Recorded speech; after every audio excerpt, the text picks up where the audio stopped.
혈당을 올리는 원인은 한 3가지 정도. 저 같은 경우에는 제 카톡 프로필과 제 책상에 뭐라고 적혀 있는지 아세요? 안녕하세요. 22년차 일형당뇨인 당뇨씨입니다. 오늘은 스트레스가 정말 혈당을 올리는가에 대해서 얘기를 해보려고 합니다. 사실 이 이야기는 한 번쯤은 다들 들어봤을 건데요. 많은 의사 선생님들이 TV나 유튜브에서 스트레스가 혈당을 올린다고 얘기를 많이 하잖아요. 또 공인된 많은 연구와 논문들에서도 스트레스와 혈당의 관계는 당연한 어떤 명제처럼 여겨지기도 하고요. 그런데 우리가 현대사회에 살면서 스트레스 안 받을 수가 있나요? 없죠. 정신적인 스트레스든 육체적 스트레스든 나이가 어리든 많든 누구나 스트레스를 받아요. 그래서 저는 이 스트레스가 도대체 왜 혈당을 올리는지 제 스타일대로 저는 이제 내가 제대로 알아야 행동을 하는 좀 피곤한 스타일이거든요. 그래서 제 스타일대로 혈당 올리는 원리에 대해서 한번 알아보려고 해요. 먼저 스트레스, 누가 이 이름을 붙였냐면 오스트리아 출신 캐나다 내분비 생리학자인 한스 셀리에가 외부에서 어떤 자극을 받을 때 우리 몸에서 일어나는 반응들을 스트레스라고 이름을 붙였고요. 셀리에는 삶에 긍정적인 영향을 주는 긴장, 설렘, 기대감, 흥분과 같은 거를 유스트레스라고 부르고 다툼, 압박, 고통, 두려움과 같은 거를 디스트레스라고 구분을 좀 했어요. 그런데 우리가 스트레스를 받으면 혈당이 올라가요.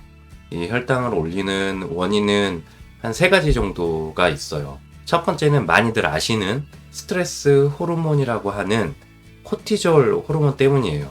이 코티졸이란 호르몬은 신장 위쪽 부신피질의 다발층에서 만들어지는데요. 우리가 스트레스를 받으면 사실 뇌가 가장 먼저 반응을 해요.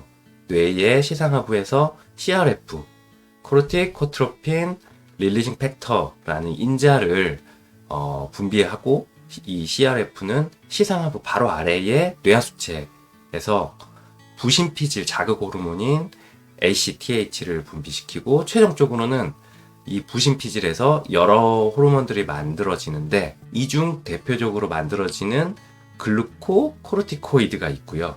이 글루코코르티코이드의 95% 이상이 코티졸이라는 호르몬이라고 합니다. 그래서 우리가 스트레스를 받으면 시상하부, 뇌하수체, 부신피질, 이 기능적 축을 영어로 HPA 엑시스라고도 불러요.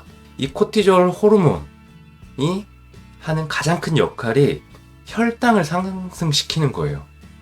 이게 외부 자극, 이 외부 스트레스에 우리 뇌와 근육이 좀 신속하게 판단하고 움직일 수 있도록 에너지원인 포도당을 미리 분비시켜 놓는 거죠. 일종의 연료로 쓰기 위해서 준비시키는 거예요. 그럼 어떻게 혈당을 높이냐?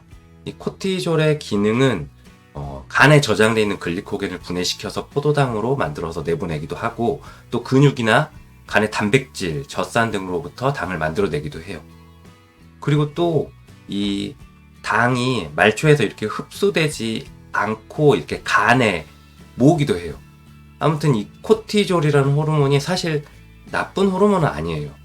우리 몸이 외부 자극이나 스트레스에 대항해서 이 항상성을 유지하려고 분비하는 호르몬이기 때문에 실제로 그 다양한 질병을 치료하는 데에도 사용되기도 하고요.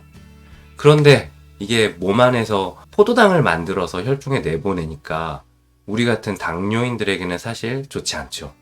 이 코티졸을 어떻게 측정하냐? 우리가 스트레스 측정에 요즘에 스마트워치가 많이 있죠. 이 스마트워치에 산소 포화도나 심장 박동, 수면 시간 이런 걸로 스트레스를 판단하기도 하는데, 원래 스트레스를 측정하는 방법은 코티졸 수치를 측정을 해야 돼요. 이게 면봉으로 타액으로 측정을 할 수도 있고요. 혈액에서 이 코티졸 수치를 측정하는 방법도 있어요. 그리고 코티졸 분비량을 살펴보면 사실 하루 종일 코티졸이 어느 정도 계속 분비가 돼요. 그래서 보통 사람들의 코티졸 농도 패턴을 보면 우리가 잠들고 나서 12시부터 새벽 한 4시까지는 가장 이 스트레스 호르몬 코티졸 분비가 낮게 측정되고요. 일어나기 직전인 대충 한 8시 이전 이른 아침에 가장 높게 측정이 돼요. 그래서 우리가 아침에 또 혈당이 많이 오르는 원인이기도 해요. 그래서 어떤 논문에서는 우울증, 스트레스, 공포, 과로, 통증, 수술에 따른 이 코티졸 농도 변화를 측정해서 발표한 논문도 있고요. 아무튼 우리가 스트레스를 받으면 코티졸이 분비가 되고 코티졸 때문에 혈당이 올라갑니다. 또 스트레스를 받으면 혈당이 올라가는 두 번째 원인은 교감신경계 반응이 활발해지기 때문이에요. 아시다시피 우리 몸은 자율신경계가 있죠. 이 자율신경계가 내가 스스로 조절할 수 없는 우리 신체들의 장기들을 조절을 하고 정상적인 신체 기능을 유지할 수 있도록 만들어요. 이 자율신경계는 교감신경과 부교감신경이 서로 반대의 작용을 하면서 균형을 이루고 있는데, 쉽게 얘기하면 교감신경은 우리 척수의 등 영역과 허리 영역에서 나온다고 하고요. 긴장된 상황에서 주로 낮에 활동할 때 역할을 많이 하고, 부교감신경은 뇌신경과 척수의 엉치 영역에서 나오고 안정, 휴식 상태에서의 역할을 많이 해요. 이 두 가지 신경계가 매 순간 균형을 이루면서 조절하는 게 우리 몸이 건강한 상태가 되는 거예요. 우리가 스트레스를 받으면 이 교감신경이 활발해져서 몸이 긴장된 상태가 돼요. 우리 몸속에 교감신경 흥분 물질 중에 하나인 카테코라민이 분비가 돼서 우리 몸이 긴장 상태가 돼요. 이 카테코라민은 에피네프린과 노르에피네프린이 포함되어 있는데, 이게 일종의 아드레날린과 유사해요. 그래서 이게 코티졸과 마찬가지로 감과 근육에 글리코겐을 분해해서 포도당 생성을 촉진시키고, 그리고 또 중성지방을 분해해서 지방산을 공급하는데, 이게 인슐린 분비를 억제하기 때문에 인슐린 저항성을 증가시켜요. 즉 혈당이 올라가죠. 그리고 또 마지막으로 스트레스를 받으면 혈당이 올리는 또 하나의 이유는, 스트레스를 받으면 몸 안에 다양한 염증 물질들이 분비가 돼요.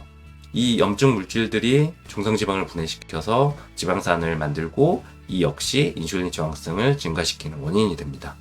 자, 첫 번째, 두 번째 혈당을 올리는 원인을 쉽게 설명하면, 우리가 스트레스를 받으면 우리 몸이 거기에 대항하기 위해서 뇌와 그리고 신경계에서 코티졸과 에피네프린과 같은 호르몬을 분비시키고, 그 호르몬이 몸에 저장되어 있던 포도당을 내보내고, 또 염증 물질들도 분비가 돼서 지방산을 내보내서 인슐린 저항성도 높여서 우리 혈당이 올라가는 겁니다.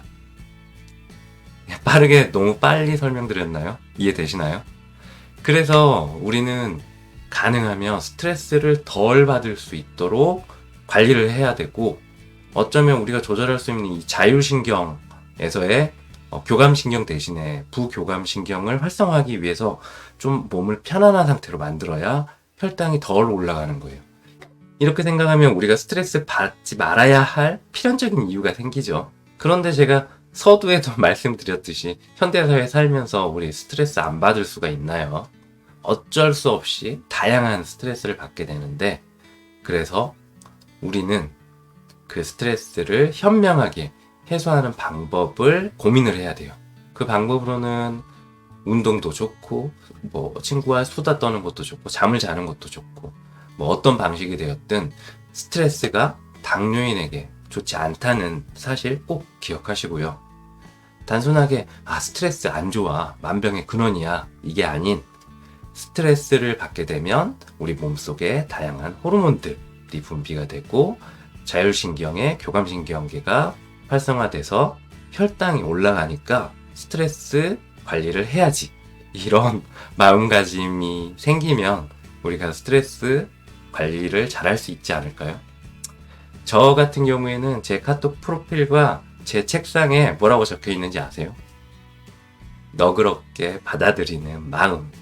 너그럽게 받아들이는 마음이 당뇨 관리의 첫 번째가 아닌가 싶습니다. 사실 저도 잘 못해요. 모두 건강 조심하시고 더 유익한 정보로 찾아오겠습니다. 다음에 또 만나요. 안녕.